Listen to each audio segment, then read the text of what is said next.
This is part 3 of Stowmarket to the sea, where we canoe down the river Gipping. Just looking at my take list, don't forget your sun protector and your mosquito repellent. And here's loading up the cars. It seems like an awful lot of kit for just going a few miles down the river Gipping. Yeah, make sure that's attached so it'll ping back and hit you in the face. So we're now at Claydon picnic site, which is where we got to last time. So we've been dropped off down there. Nice little hard stand and entry into the river, free car parking, good place to go and have a paddle. I've got my little canoe. It's a short and fat one that I got from the Scouts in Thetford. They were selling them on 60 quid for that. And Adam's using a longer, thinner, narrower and faster boat as he gets in. He's got his little dry bag there, and we got a bit of food and drink with us. So toddling off down the river. It's a beautiful river for the most part. There are some narrow sections, there's some that are a bit overgrown, but it's got huge potential and it's a real centre for wildlife. This is the crossing of the Bramford Road. So you come off the A14 dual carriageway at the Bramford roundabout. If you turn that way to the right, depends which way you're coming from, you go under that bridge. So here's some overgrown stuff. We came across too much of this. This is a tree that's falling into the river, and they just don't get trimmed back. The Environment Agency could do a lot more to help this river.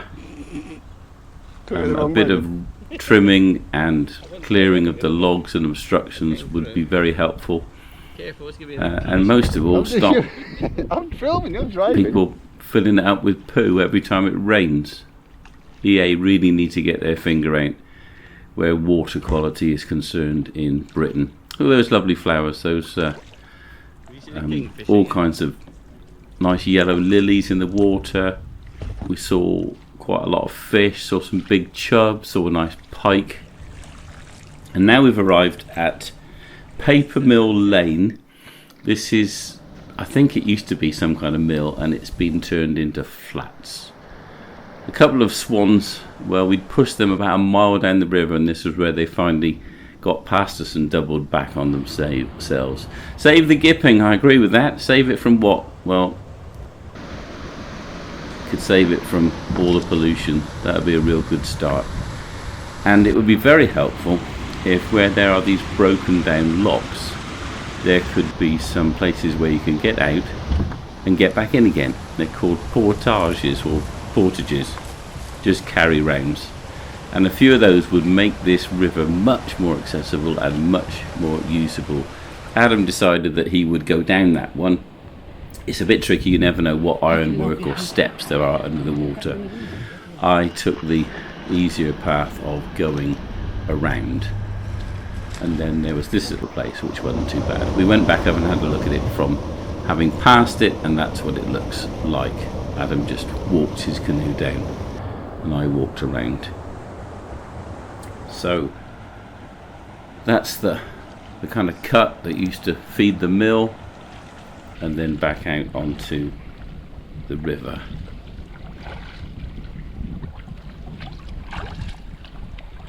The River Gipping Trust have done a beautiful job on one of the locks, and they put in a new bridge. We showed it in video 2, but there is lots more work to be done. This is a farm crossing. I always like bridges, and they're good for navigating. You can see, look at me, you can see where you are. And then a little bit further down, that's the railway bridge. That's your main line to Ipswich.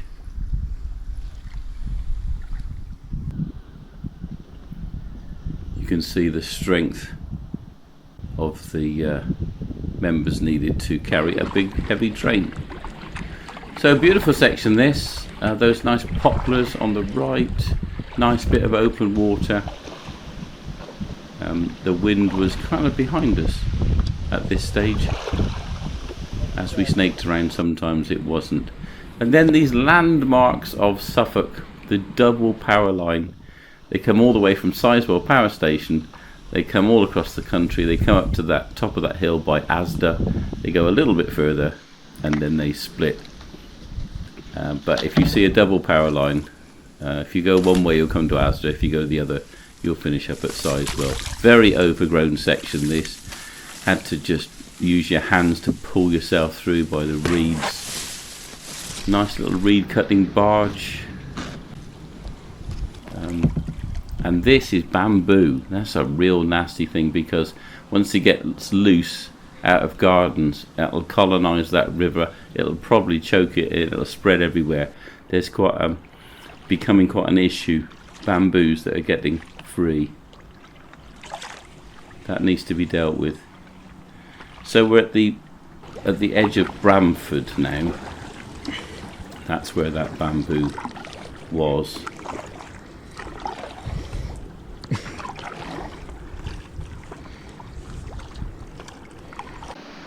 And then here's another sluice on the right hand side.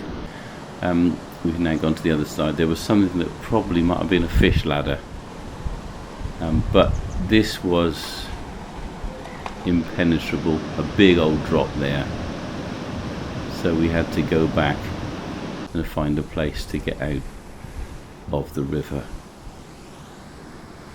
This next section is Adam's favourite bit of the video.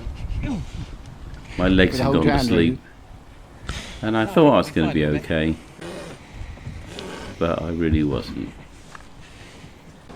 You'll be surprised how good this works. Here a minute. Oh. Oh. Ah. No! No! No!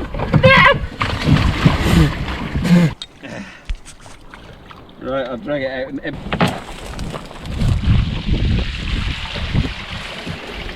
if I caught any fish.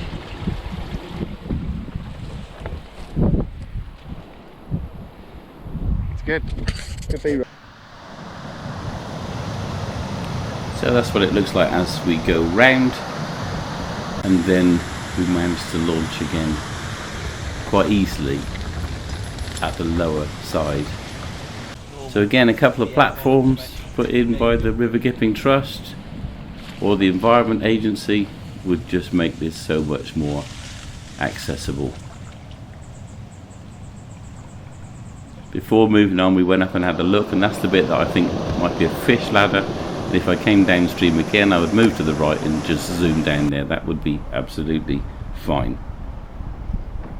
This is the bridge at Ship Lane, Bramford. And then on down there's a nice kind of walkway, and there's hazelwood, and there's a park, and we stopped there for lunch.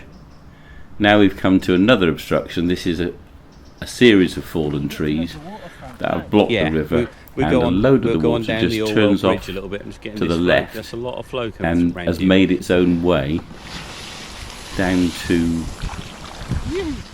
the mill. We got back in again, but we found that we couldn't get much further before we had to get out.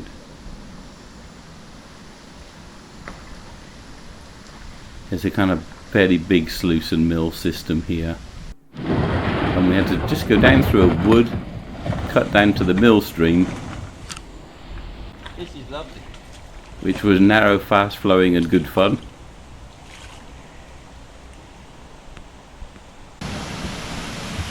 That's the bit we weren't able to go over. That's the bit we had to go around.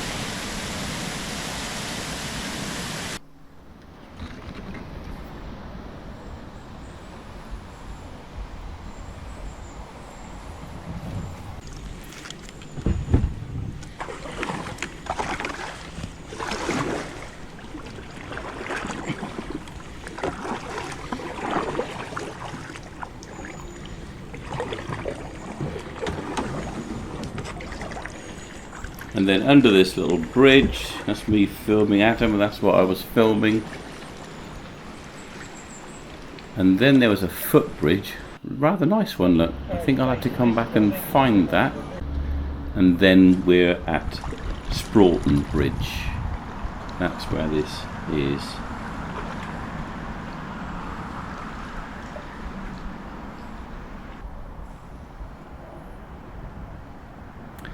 Somebody's got a couple of slides. Look, slide down there and jump in the river.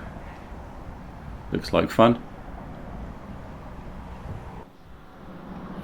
And then up to a water extraction plant with dire warnings about it being lethally dangerous to be in there. The sign's just behind me, just where I came through. And then launch again the other side in another non-friendly dock that could easily be made very helpful.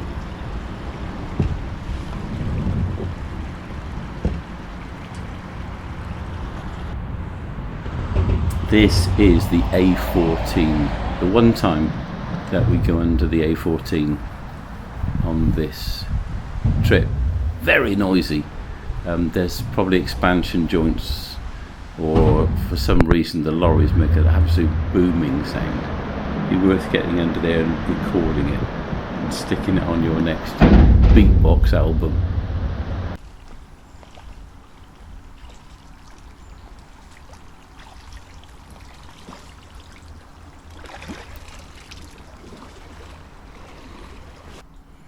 Now you stay left and go down the Chantry Cut. That was an old bridge that was part of the industrial estate that has all been renovated now. Another little step that we managed to step down. And then if you like railways, this is a good place to come. There's 3 bridges going over the river in about half a mile. 3 railway bridges. Right on the edge of Ipswich now. The squealing noise was the brakes, and it came to a complete halt right above us. Got it. You want me some cool graffiti? Banksy's been here. So that's the 3rd of the railway bridges.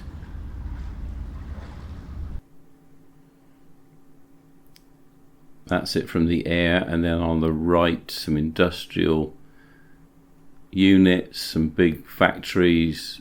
Booker's is on that estate.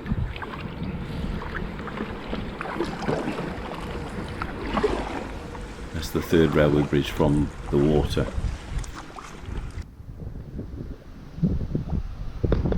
Pipe crossing over.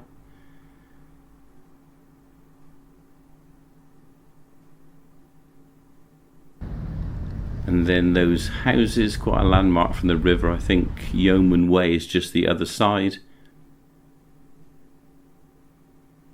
And now we're coming into, well, quite close into the middle of Ipswich.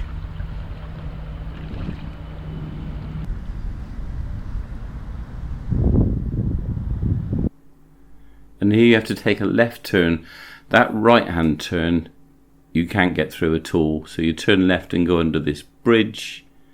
There were some happy chaps under there with several cans of beer each, and they were very pleased to see us and asked us to stop and join in with them, but they were very friendly. We didn't stop.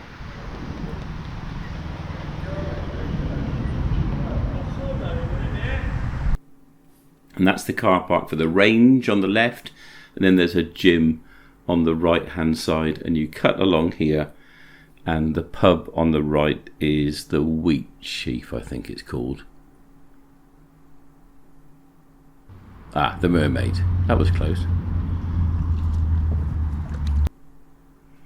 And then you come under this road bridge past Lidl and the back of Lidl.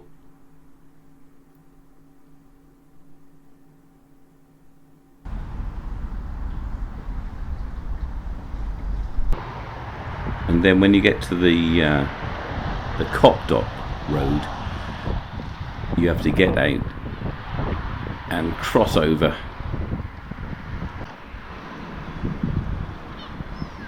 and drop down in again on the other side.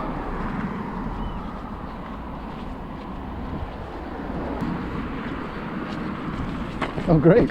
Leave me hanging with the canoe.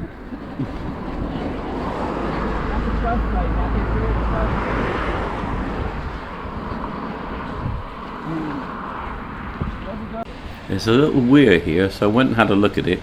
Depending on the state of the tide, it can be non-existent or it can be quite a decent drop. Oh, that's got a decent drop. Adam's laughing at my less than elegant nimbleness.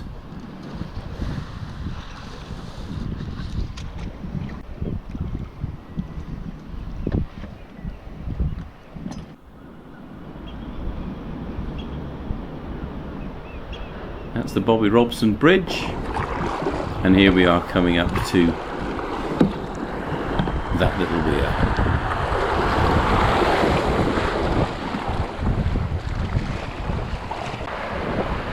Here's my turn. Whee!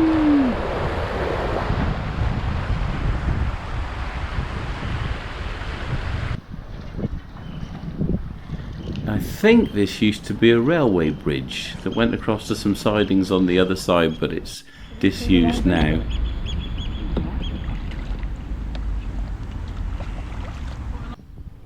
Past these flats that have got a nice view out over the river.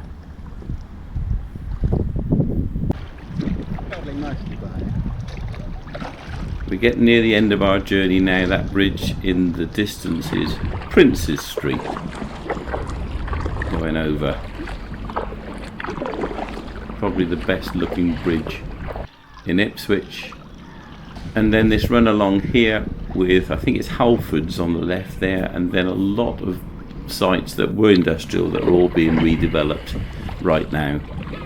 And then just before we get to this last bridge, Ipswich Skate Park on the left. So this is Bridge Street. There's two bridges here, and they mark the official end of the Gipping. After you go under these bridges, it's the Orwell. So these last few paddle strokes finish the official end of the Gipping River. We're going to keep going because this is Stowmarket to the sea. So you recognise that little pool and the Paul building and the redeveloped docks, which have been done very nicely in the middle of Ipswich.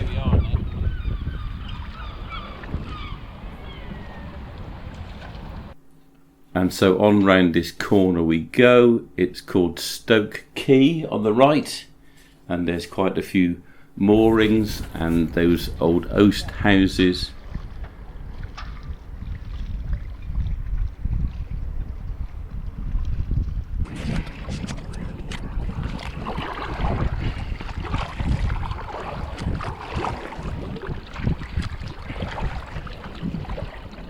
And then down to these big gates, which I think are the flood protection for Ipswich, should there be an unusually high tide. I think those gates are meant to save Ipswich.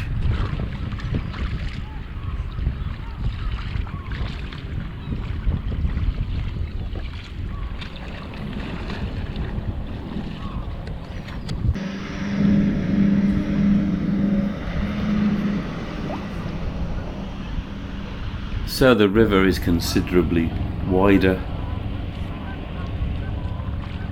Various terminals for grain and gravel. Quite big ships come up the Orwell. I did race lasers here for a while, and every now and again your race gets interrupted by one of these barges coming up or down. Makes the tactics quite interesting. You don't want to get in their wind shadow or in their way. So freaky feeling going in a little boat past something as big as those. And then there it is, the Orwell Bridge, which is going to be the end of our trip for today. Haven't worked out how many miles it was. 4, 5, 6, something like that. It's really lovely of you. Shouldn't take too long, but with all the obstructions and carry rounds, it does take quite a while. The tide had fallen low, and so it's a bit of a muddy exit just here. But there was a couple of chaps down there with mopeds, older fellas, and they came across and couldn't have been more friendly, offering us any help we needed to get out. So there we are, under the big bridge.